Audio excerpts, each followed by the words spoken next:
السلام علیکم۔ میں ہوں زاہد علی خان۔ آج کا دن سیاسی طور پر اور عدالتی طور پر کافی گرم رہا، اور اطمینان کی بات یہ ہے کہ دیر آید درست آید کہ پاکستانی معاشرہ جو ہے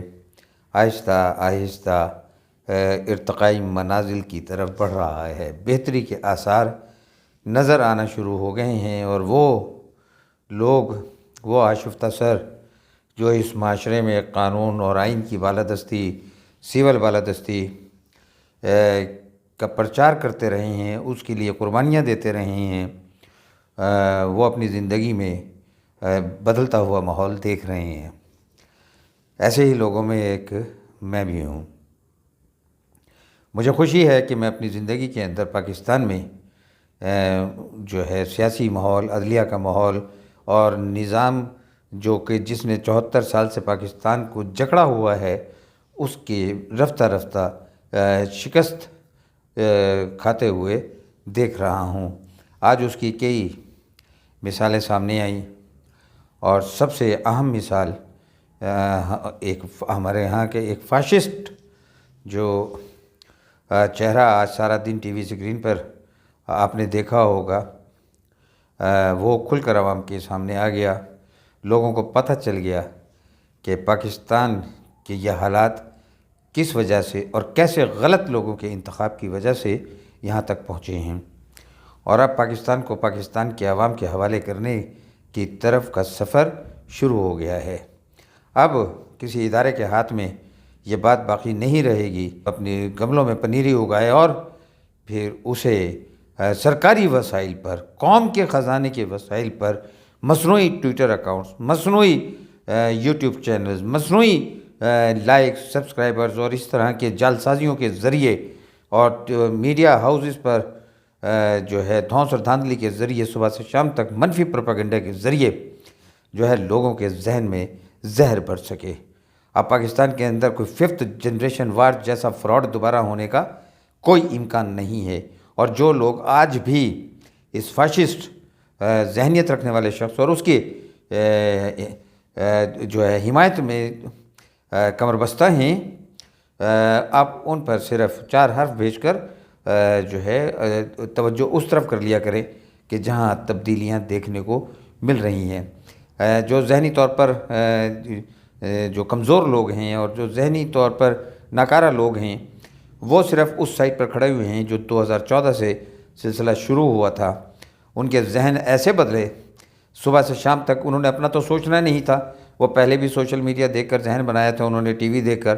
اور وہ ذہن ان کا بن گیا جیسے طالبان کا ذہن بن گیا تھا۔ طالبان بھی اسی طرح بنائے گئے تھے جیسے ایک مہاتما 2014 اور اس سے پہلے کے اندر بنایا گیا تھا۔ تو یہ جو چیزیں ہیں یہ آج عوام نے دیکھیں، اور عوام میں جس طریقے کا شعور میں محسوس کر رہا ہوں وہ بہت حوصلہ افزا ہے۔ سپریم کورٹ یعنی عدالت کے اندر آپ کو معلوم ہے کہ عدلیہ میں جو معاملات ہیں وہ اب کھل کر سامنے آ رہے ہیں۔ اگر ایک ادارہ غیر جانبدار ہوا ہے تو دوسرا کہتا ہے کہ میں تو غیر جانبدار ہونے کو تیار نہیں ہوں، میں تو وہیں کھڑا ہوں جہاں مجھے آپ نے کھڑا کیا تھا۔ لیکن اسی ادارے کے اندر ایسے لوگ موجود ہیں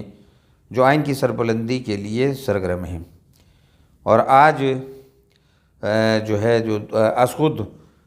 نوٹس کیس ہے سپریم کورٹ کے چیف جسٹس عمر عطا بندیال کا، آج اس کی سماعت کے دوران بھی کئی طرح کی تبدیلیاں آپ نے دیکھی ہوں گی کہ وہ بینچ جو پہلے 9 ججز پر مشتمل تھا، اس میں سے 4 ججز جو ہیں وہ کل نہیں آئے،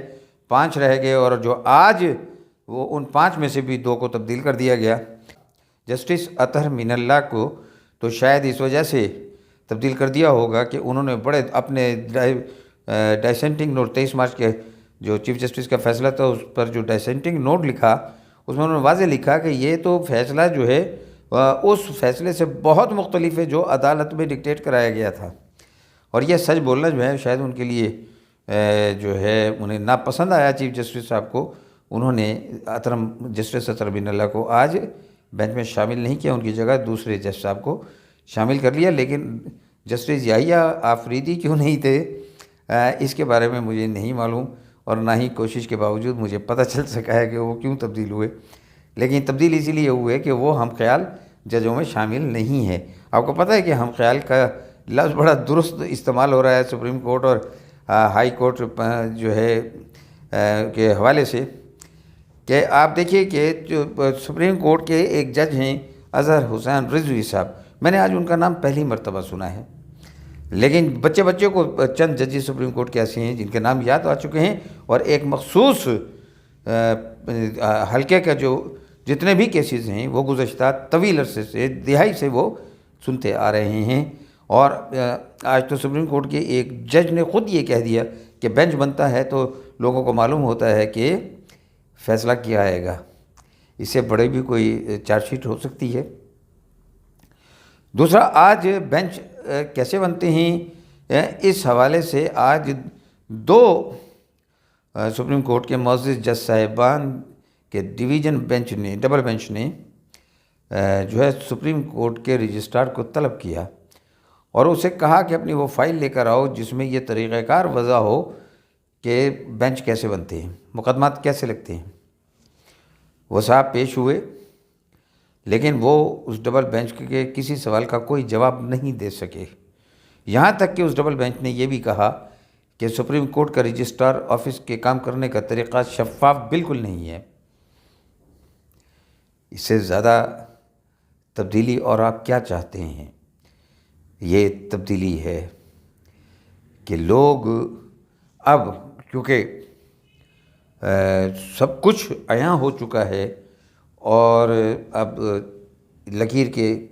اس طرف اور لکیر کے اس طرف کی تقسیم واضح ہو چکی ہے، تو آپ دیکھ رہے ہیں کہ پاکستان کے بہتر مستقبل کے ساتھ کھڑے ہونے والوں کی تعداد بڑھتی جا رہی ہے۔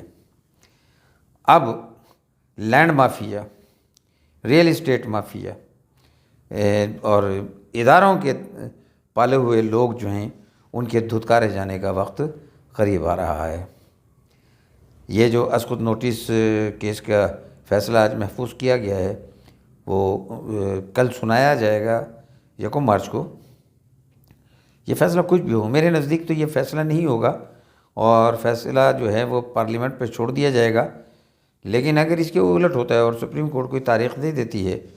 تو مجھے نہیں لگتا کہ اس پر انتخاب ہو سکے گا۔ انتخاب ہونے کے لیے بہت ساری زمینی ضروریات ہوتی ہیں جو حکومت کے پاس بھی نہیں ہیں اور الیکشن کمیشن کے پاس بھی نہیں ہیں، اور سب سے عام بات یہ ہے کہ سپریم کورٹ کے سارے ججوں نے جو 23 مارچ کی سماعت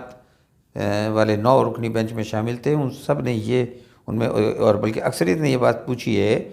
کہ اس سوال کا جواب کہ 90 دن کے اندر انتخابات کرانا آئینی ذمہ داری ہے، یہ بھی تو آئینی ذمہ داری ہے کہ کیا وزیر اعلیٰ بغیر اپنی مرضی کی اسمبلیاں توڑ سکتا ہے؟ کسی بیرونی ڈکٹیشن پر اسمبلی توڑی جا سکتی ہے، اور اسمبلیاں عوام کا حق تھی، عوام کی مرضی کے بغیر اسمبلیاں توڑنے کا عمل بجائے خود غیر قانونی ہے۔ اس سوال پر پہلے غور کیا جائے، اس کے بعد 90 دن کے سوال پر جو ہے غور کیا جانا چاہیے۔ یہ اتنا ویلڈ سوال تھا، لیکن چونکہ کسی کو جلدی ہے اور کسی کی خواہش ہے کہ یہ ہونا چاہیے، تو یہ خواہشات اب پوری نہیں ہوں گی۔ یہ بات آپ ذہن نشین کر لیں۔ پاکستان آہستہ آہستہ جو ہے بہتری کی طرف جائے گا، گو کہ بہتری کے لیے بہتر ہوتا کہ حکومت میں یہ جماعتیں ہوتی لیکن حکمران ان کے بہتر لوگ ہوتے۔ پاکستان کی قیادت جو ہے وہ اس وقت مضبوط ہاتھوں میں نہیں ہے، اور یہی اس کا سب سے بڑا المیہ ہے۔ اگر یہ قیادت کسی سمجھدار اور مؤثر سیاسی شخصیت کو دے دی جائے، آج بھی دے دی جائے، تو پاکستان بہت تیزی سے اس بدلتے ماحول کا فائدہ اٹھاتے ہوئے اس کا تمام جو فائدہ ہے وہ عوام کو پہنچا سکتا ہے، سیاسی نظام کو پہنچا سکتا ہے، آئین کی مضبوطی اور پارلیمنٹ کی مضبوطی کے لیے بہت جلد کام مکمل کر سکتا ہے۔ موجودہ وزیر اعظم محمد شہباز شریف صاحب سے مجھے یہ کوئی توقع نہیں ہے، ان کے مزاج میں نہیں ہے، وہ چاہیں بھی تو کوئی انقلابی فیصلہ نہیں کر سکتے، ان کی تربیت نہیں ہے، اور اب اس وقت ضرورت یہ ہے کہ صرف کسی کا نیوٹرل ہو جانا کافی نہیں ہے، ہر ادارے کے۔ آپ پاکستان کی عدلیہ کا جب آپ انڈیکس دیکھتے ہیں دنیا میں، تو 1 سے 30ویں نمبر پر ہے پاکستان کی عدلیہ، اور جب ان کی تنخواہوں اور مراد کی وصولی کا آپ انڈیکس دیکھتے ہیں تو دنیا کی 7ویں زیادہ تنخواہ لینے والی جو ہے نا 7ویں نمبر پر آتی ہے ہماری عدلیہ۔ تو یہ ذرا کچھ توازن تو بنا کر دیکھیے، یہ جو ڈسپیرٹی ہے اور یہ جو آپ نے عللے تللے دیے ہوئے ہیں، کبھی کسی کو کسی کے نام پر اور کبھی کسی کو کسی کے نام پر، آپ نے مراد کا ایک اندھا جو ہے نا سلسلہ شروع کیا ہوا، یہ سب ختم کرنا ہوگا۔ جس نے جس شعبے میں جو جاتا ہے وہ اپنی پسند سے جاتا ہے۔ پاکستانی قوم پر کوئی احسان نہیں کرتا کہ میں یہاں ڈیوٹی دیتا ہوں تو یہ ہارڈ ہے، میں یہاں دیتا ہوں تو یہ سافٹ ہے۔ جو جہاں ڈیوٹی دے رہا ہے وہ ہارڈ ہے۔ وابڈا کا جو اہلکار بجلی کے کھمبے پر چڑھتا ہے 1100 kV کے اور 440 وولٹ کے کرنٹ کے اوپر، تو وہ اس سے زیادہ ہارڈ ایریا کون سا ہو سکتا ہے؟ جو اساتذہ جن سے آپ کبھی پولیو کے قطرے پلاتے ہیں، کبھی جو ہے مردم شماری کراتے ہیں، کبھی کووڈ کے دروازوں کے اوپر نمبر لکھواتے ہیں، ان سے زیادہ ہارڈ ایریا میں کوئی ہے؟ جو اساتذہ کو آپ نے جو یعنی بے عزت کیا ہے آپ نے اساتذہ کو، اور تعلیم کا جو بیڑا غرق کیا ہے اپنی اپنی اکیڈمیاں چلانے کے لیے، اپنے اپنے نظاموں کو چلانے کے لیے، تو وہ اب شکستہ ہونے لگا ہے وہ نظام۔ اب اداروں کی مراد ختم ہوئے بغیر پاکستان چل نہیں سکے گا۔ سب کے تکالیف یکساں ہوں گی، سب کی، ہر شخص لائن میں کھڑے ہو کر بجلی کا بل جمع کرائے گا اور اسے احساس ہوگا۔ ایک سروے تو کرا کر دیکھیے کہ یہ جتنے بھی ججز اور جرنیل اور بیوروکریٹ بڑے بڑے بیٹھے ہیں کہ انہوں نے کبھی بجلی کا بل جمع کرایا؟ انہیں پتہ ہے؟ ان کی تنخواہ بتائیے اور ان کا بجلی کا بل عوام کے سامنے لے کر آئیے۔ اب یہ بجٹ عوام پر خرچ کرنا ہوگا، اور میں یہ سمجھتا ہوں کہ یہ سب مضبوط پارلیمنٹ کرے گی، اور پارلیمنٹ کی مضبوطی کے لیے ضروری ہے کہ عوام پارلیمنٹ کے ساتھ کھڑے ہوں اور اپنا تمام جو وزن ہے وہ جمہوریت اور پاکستان کے پلوڑے میں ڈالیں۔ یہ نفرتیں جو آپ کے 2014 سے اور بلکہ اس سے بھی بہت پہلے سے جو ہیں آپ کے دلوں میں ڈالی گئی ہیں کہ یہ چور ہیں، یہ چور ہیں، یہ چور ہیں اور یہ مہان ہیں، اس سے نکل آئیے۔ آپ کو پتہ چل چکا ہے کہ یہ جھوٹ تھا سارا۔ تو میں سمجھتا ہوں کہ یہ تبدیلی جو ہے یہ مجھے واضح نظر آ رہی ہے، اور اب آپ کی دلچسپیاں، آپ کی ہمدردیاں، آپ کی حمایت پاکستان کے ساتھ ہونی چاہیے۔ امید ہے کہ ہم سب جو ہے پاکستان کو پھلتا پھولتا، ترقی کرتا اور خوشحال ہوتا دیکھیں گے۔ وما علینا الا البلاغ المبین۔